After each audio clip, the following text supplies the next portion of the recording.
Bom dia, gente. Bom dia para você que está em casa, meu irmão, minha irmã. Nós vamos, então, abrir essa nossa pregação cantando o refrão do Espírito Santo. Acabamos de ouvir o Padre Eduardo, renovar o batismo do Espírito Santo em nós. Vamos, então, cantar em oração. Se você quiser, incline a sua cabeça, feche os seus olhos. Você em casa faça o mesmo. Sem o poder de Deus, nós não conseguimos vitória. Vem, Espírito, de adoração, de cura, de poder em nossa vida. Espírito Santo, vinde. Peça isso com fé. Orar em mim. Espírito Santo, vinde. Orar em mim. Espírito Santo, vinde, falar em mim.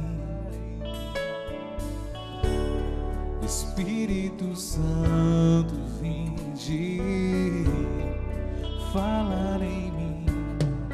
Vinde curar, vinde libertar nossos corações de toda opressão. Vinde transformar, vem incendiar, traz fogo do céu nesse lugar. Mesmo em casa e aqui, levante os braços sentados e peça. Incendeia minha alma, incendeia minha alma, incendeia minha alma, Senhor. Mais uma vez, com fé. Incendeia minha alma, incendeia minha alma, incendeia minha alma, Senhor. Nós damos graças ao Pai, ao Filho, dizendo glória ao Pai, ao Filho e ao Espírito Santo, como era no princípio, agora e sempre. Amém.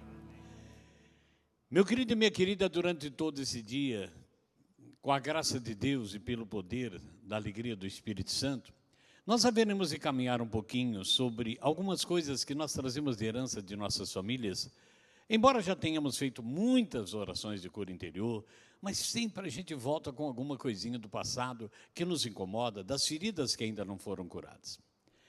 A gente vai desenvolvendo até o final desse dia, mas nessa abertura eu queria que nós baseássemos o nosso dia, a nossa vontade pessoal, o nosso desejo de ser novos homens e novas mulheres para construir uma sociedade e um mundo novo dentro de nós, para que as nossas ações fora tenham sentido.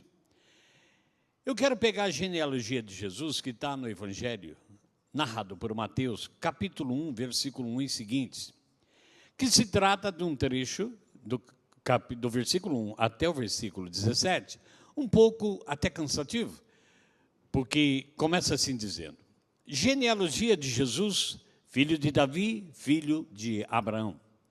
Abraão gerou Isaac, Isaac gerou Jacó, Jacó gerou Judá e seus irmãos.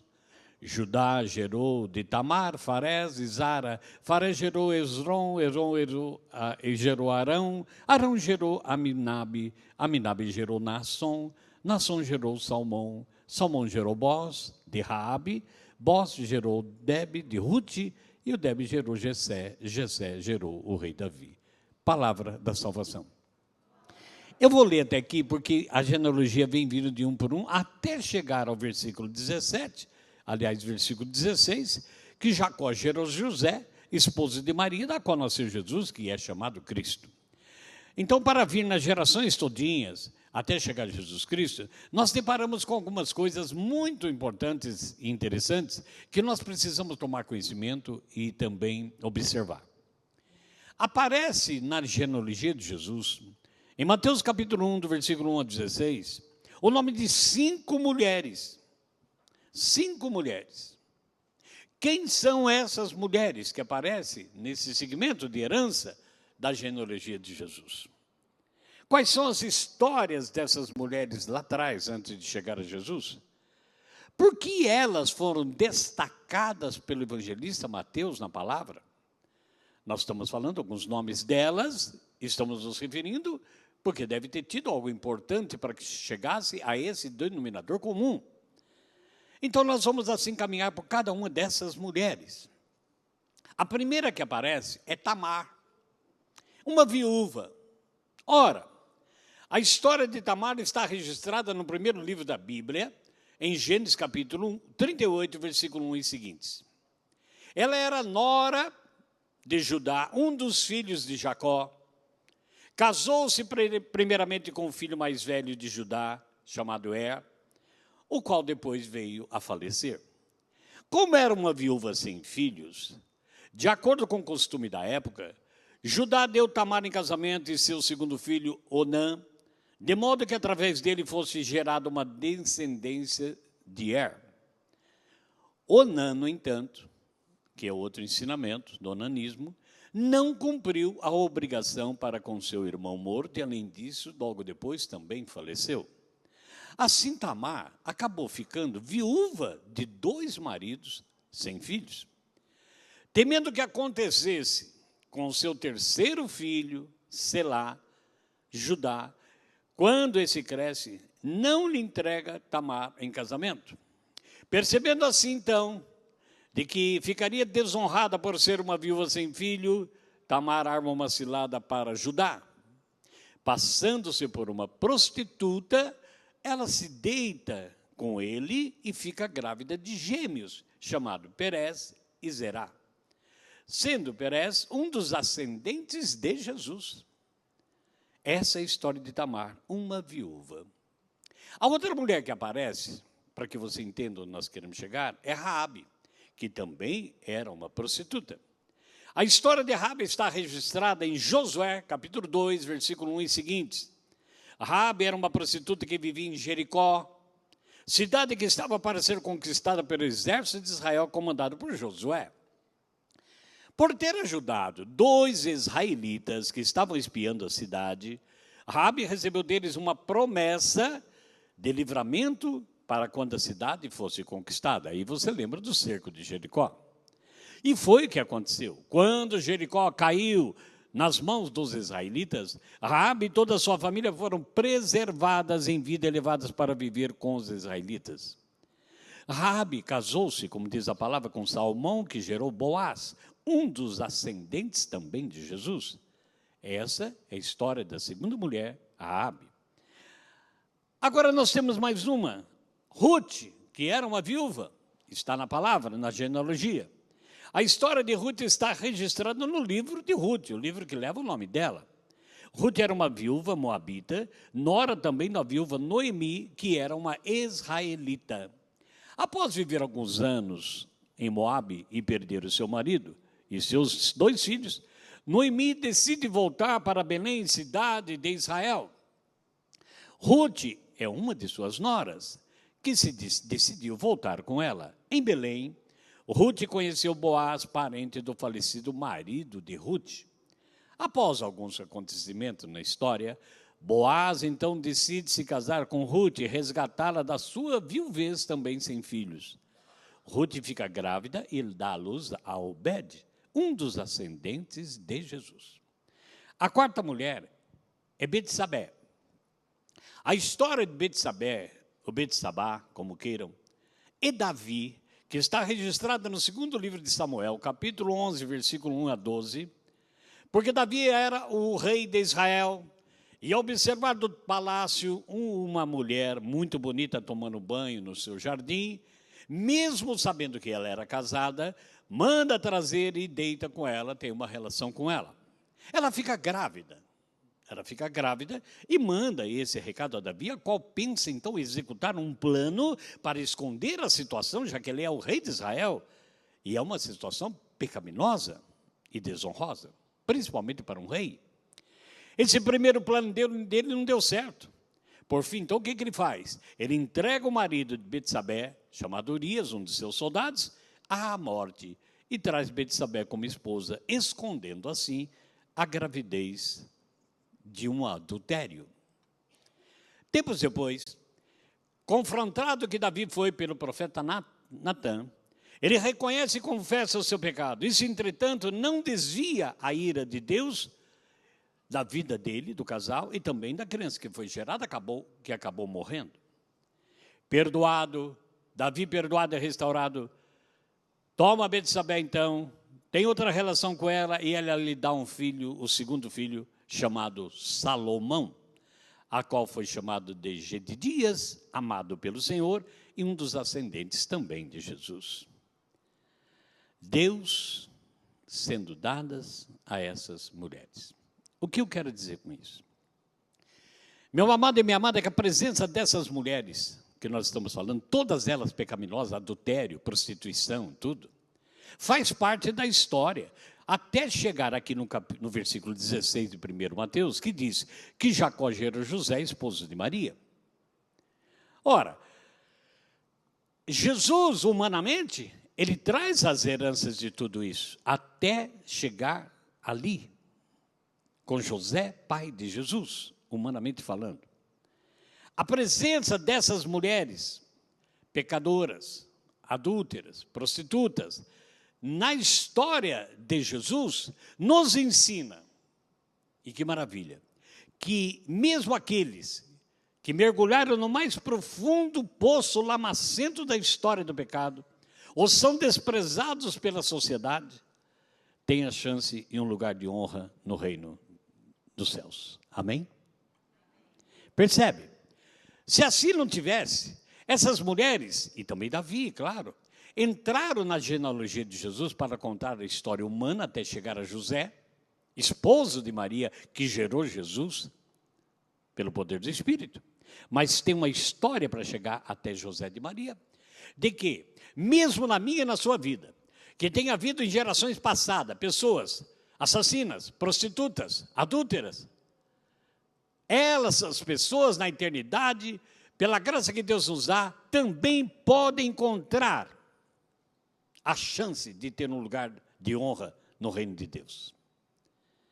E nós que estamos nesse tempo, não somos José, não somos Maria, não somos Jesus, mas se trazemos alguns traços invisíveis, escondidos, da história de nossos antepassados, tenha certeza, meu irmão, minha irmã, que eu e você, mesmo que tenha acontecido em nossas gerações passadas algo de muito grave, contrário à vontade de Deus, nós temos um lugar de honra também no reino de Deus. Amém? Diga para a pessoa do seu lado, para um ou dois aí, você tem um lugar de honra no reino de Deus. Isso significa, meu irmão, minha irmã, significa que nós não podemos ficar presos ao passado. Nós não podemos ficar presos ao passado. Eu encontro pessoas, não só orando pelos outros, mas pessoas buscando e às vezes até culpando as gerações passadas pelas feridas que trazem hoje. E muitos de nós, que eu vejo que é uma situação assim um pouco difícil, nós não conhecemos a nossa história. Nós não conhecemos. Nós estamos aqui com irmãos maravilhosos lá do Rio Grande do Sul, Farroupilha, da onde mais? Garibaldi. Da onde mais? Bento Gonçalves, sejam bem-vindos. Caxias, que maravilha. Uma boa porcentagem. Vocês trazem direto ou indiretamente uma raiz de antepassados até de outros países, é claro, de outros povos. Mas a maioria de nós não conhece quem foram nossos antepassados. Hoje ainda, as pessoas, saindo um pouquinho disso, as pessoas se casam vendo só a beleza física, vendo só o que interessa nela, que eu chamo de interesse físico, do que ela sonha para o futuro, e depois cria-se um certo problema de relacionamento no casamento, porque aquilo que a gente diz num ditado popular, está pondo a manguinha de fora, está mostrando as garras, era um lobo em veste de cordeiro, a gente vai falando isso. Porque a pessoa começa a mostrar situações que nós não sabíamos. E nós não sabemos passar para os nossos filhos hoje a história de nossa família. O marido não conhece a história da esposa, a esposa não conhece a história do marido. Eu tenho a graça, eu falava isso no programa da semana passada, no Você Pode Ser Feliz, que o pai da minha mãe, que eu conheci muito pouco, eu era bem garoto, vi poucas vezes, Mas mamãe falava da história, da ignorância, a falta de estudo que o vovô tinha. Mas hoje tem no Vale do Paraíba uma cidade chamada São Luís do Paraitinga, da qual um grande museu, com o nome do meu avô, Benedito Pinto, nome dele. Guarda uma história, porque é ele que criou toda a cultura naquela cidade. De histórias da fantasia que ele trazia pela graça de Deus, da criatividade. Então, que honra quando hoje eu falo para minhas netas, para minhas filhas, que o bisavô delas, para minhas netas, o bisavô seu, está aqui no Vale do Paraíba. Tem livros que historiadores escreveram. Então, eu procurei saber também como foi o pai de meu pai, os antepassados, porque há coisas ruins na história nossa. Mas tem coisas boas, é isso que nós estamos vendo aqui. Se havia um pecado muito grande, no caso de Betsabé com Davi, que o filho acabou morrendo porque foi criado no adultério, e Davi ainda manda que praticamente leva à morte Urias, o esposo dela, ela gera um outro filho, Salomão, um dos homens mais ricos e sábios da palavra de Deus. Então, mesmo no caos da nossa história, do pecado humano que habita em nós, na sua vida, na minha vida, você que me ouve e me vê aí na sua televisão, ainda assim, essas pessoas, pela graça, pela nossa intercessão aqui na terra, na eternidade, elas encontram um lugar do reino do Pai. E nós não podemos ficar presos ao passado. É muito importante que nós conheçamos a nossa história. Quem foi meu pai, minha mãe, de onde vieram? Quem foram meus avós?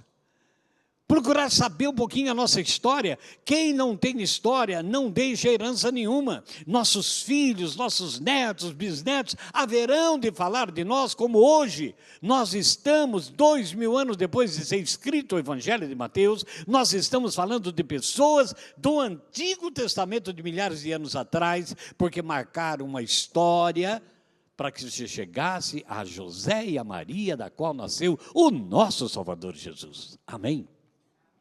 As pessoas têm que ter orgulho de você. Embora saibam que avô, avó, parentes fizeram coisas erradas, pela nossa intercessão na eternidade, nós podemos clamar a nosso Senhor. Realmente que não leveis em conta, como diz o profeta Baruque, no capítulo 3, não leve em conta o pecado de nossos antepassados. Mas olha para nós agora. Nós temos um lugar de honra no coração de Deus. Nós temos um lugar de honra na eternidade. Então, é claro que nós temos que orar por todas as heranças físicas, espirituais, psicológicas, que trazemos de herança. A coisa que você, minha irmã, você, meu irmão, sofre hoje. Seu filho sofre, seu neto sofre. E se você fizer uma história da sua vida atrás de você, pai e avô, você vai ver que parece igual. Parece que o que aconteceu lá atrás está se repetindo nas gerações. Nós vamos ver isso. Mas para isso eu tenho que tomar conhecimento da minha história com muita tranquilidade. Aqui, para que nós falamos, Jesus nasceu de Maria pelo poder do Espírito Santo. Aleluia! E José foi o esposo dela, o pai de Jesus, humanamente falando. Mas também Mateus e Lucas, depois de outro, no seu evangelho, mas principalmente Mateus, faz um histórico todinho até chegar a José, que foi esposo de Maria, ele não gerou Jesus. A José, esposo de Maria, da qual nasceu Jesus Cristo. Então, consanguíneo, se olharmos, para que Maria desse a luz pelo Espírito Santo a Jesus, ela tinha como esposo e pai adotivo do seu filho José. Então, nessa história todinha, e na minha história, tem coisas que não são boas. E tem coisas ótimas.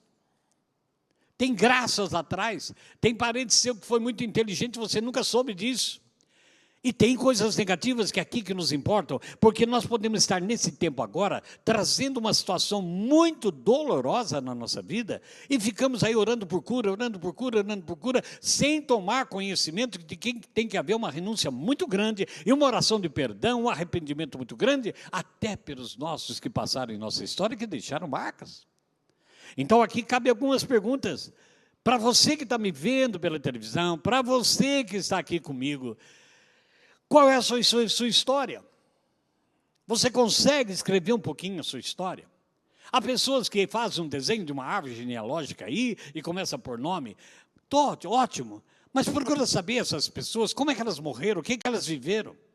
De que maneira, qual foi sua fé, sua tradição. Porque nós viemos trazendo traços espirituais, psicológicos e até físicos de nossos antepassados. Quais são as características que você tem e que eu tenho na minha história? Assim como aconteceu com essas mulheres que eu falei, Deus não considera o seu passado. Deus não fica apontando o seu passado. Ele tem um lugar de honra para nós. E que nós, não tomando conhecimento da história, das características que eu tenho, eu fico sem um lugar nesse reino. Eu me sinto sozinho, abandonado. Nós vamos ver depois alguns caminhos que você vai observar. Como é que eu faço para alcançar, então, Henrique, esse lugar de glória, esse trono, essa promessa na minha vida hoje aqui, independente dos estragos de meus antepassados? Primeiro, meu irmão, minha irmã, basta você reconhecer que você e eu sou pecador. Eu necessito de uma salvação, eu necessito de uma fé para crer em Jesus Cristo como meu pessoal Salvador, como Maria também fez no Magnífica. Eu tenho que crer nisso, para que eu, cheio desse amor, e você, minha irmã, cheia desse amor, nós possamos fazer como o apóstolo Paulo. Há lembranças, há registro de coisas ruins, mas passou que era velho e tudo se faz novo, porque já não sou eu que vivo, é Cristo que vive em mim. Para chegarmos nesse ponto, precisa passos humanos, passos individuais. Não pode ser algo de mágica, não pode ser algo assim. Eu tenho que reconhecer que eu peco, que eu sou pecador. Deus não vai, na eternidade, olhar para mim, Henrique, e ver quantas missas eu fui, quantas comunhões eu tive, quantos terços eu rezei, quantas adorações eu fiz. Ele vai ver em que cada situação dessa, ou fora dessas situações litúrgicas, quantas vezes, na verdade, eu reconheci que Ele é maior e que eu não sou digno de desamarrar a sua sandália, que eu sou menor dos menores, que eu necessito da graça dele 24 horas, não importa onde eu cheguei com a minha pregação, como sacerdote, não importa isso, importa o que estava dentro de mim, se eu fui reconhecendo que eu não sou nada, e que realmente eu preciso de um salvador pessoal que se chama Jesus Cristo na minha vida hoje, para que a libertação toda, os cordões umbilicais invisíveis do meu antepassado e dos meus pecados, até de pecados dos meus antepassados, a qual trago raízes, sejam realmente destruídos no poder do sangue e da água das chagas de Jesus. Aleluia. Eu preciso desse reconhecimento. Se você que está aqui, você que está em casa, já tem uma experiência pessoal com Jesus, nunca pense que você é aceito por Deus pelas obras e pelos seus méritos. Deus não aceita as minhas obras, Ele gosta. Meus méritos de aplausos, Deus gosta, mas não me aceita assim. Por quê? Tudo isso que acontece na sua vida como ministeriado, como sacerdote, como leigo, como pai, como mãe, como filho, como cristão, será sempre reconhecido pela graça de Deus e por sua infinita misericórdia. Amém. A misericórdia de Deus é que vai realmente me salvar. Jeremias, nas suas lamentações, no capítulo 3, diz, no momento de estrago que ele quase desistiu da vida, chegando a dizer que nem Deus ele contava mais, diante de tanto sofrimento, ele chega a dizer, vou tomar de novo o pé da minha esperança, porque Deus é piedoso, Deus é bom e Deus é misericordioso. Amém? Eu sei que, assim como eu peço pelas minhas filhas, pelos meus netos, pela minha família, pela minha comunidade, você, por certo que veio aqui, trouxe o seu desejo de voltar para a sua casa, vendo graça acontecer lá. Voltar para o seu trabalho, voltar vendo que as suas finanças estão melhorando, que os seus sonhos estão se realizando. Verdade ou não é? Nós queremos isso. E Deus fará isso. Mas primeira coisa, se Ele te trouxe aqui, para ouvir a palavra dele nesta manhã, peça a graça que Deus faça com que você conheça a sua história, porque Ele tem um projeto especial de honra para você. É um projeto especial para mim também nessa manhã. Por isso agora, ao encerrarmos isso, nós queremos pedir, Senhor, dá-me a capacidade. Eu convido você até que incline a sua cabeça, se sinta nada diante do Senhor. Se nós trouxemos traços na nossa vida, se hoje nossos negócios, finanças, família, relacionamento não dão certo, porque houve qualquer coisa lá atrás de derrotas, maldições e pecados de nossos antepassados, que atraiu a ira de Deus sobre as nossas gerações. Já que a tua palavra, Senhor, fala de libertação da 4ª e da 10ª geração, nós só queremos te louvar por hoje e dizer como o profeta Baruque, não leveis em conta, Senhor, o pecado de nossos antepassados, nossos pais, mas olhar para nós que estamos em nossa família, em nossa casa, nesse mundo, num vale de lágrimas, que precisamos da tua graça. Eu quero pedir a Jesus por mim, mas esqueço de mim, das minhas dificuldades, para pedir por você que está me vendo em casa, talvez doente, talvez na cama, na sala, e por você que está aqui. Senhor, derrama sobre nós o teu Espírito, mas um Espírito que abra nossa mente e nosso coração, para que tenhamos a coragem de olhar para o nosso passado e ver que nós, ou nossos parentes, muitas coisas fizeram para te desagradar, por ignorância, por qualquer coisa. E que nós nesse vale de lágrimas trazemos traços depressivos, mágoas, tristezas, derrotas. Nós te pedimos, Senhor, liberta-nos nesse momento.